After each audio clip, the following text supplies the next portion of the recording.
Salut amis africains, ensemble feuilletons les grandes lignes de l'actualité de ce jeudi. Première escale à Brazzaville, à 2 ans des échéances électorales, les polémiques surgissent. L'opposition dénonce l'intention de Denis Sassou Nguesso de s'éterniser au pouvoir, rapporte Œil d'Afrique.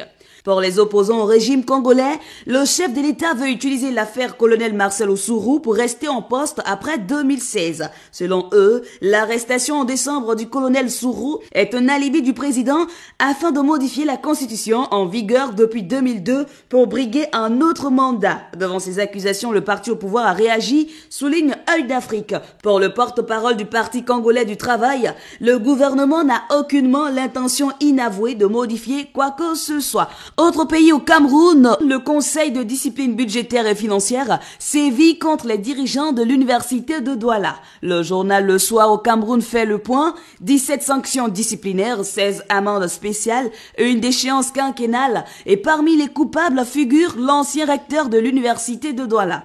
Le Messager écrit « Professeur Bruno Bekolo épinglé pour 2,5 milliards.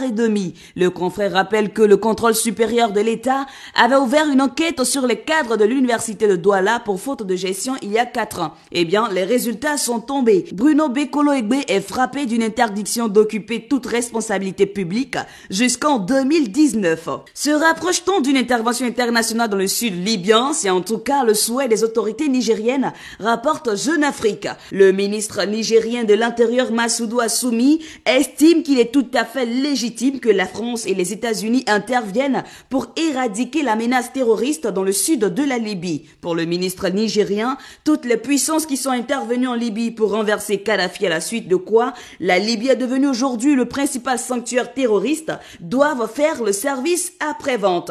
C'est la fin de cette revue de presse. Merci de rester connecté sur Africa TV.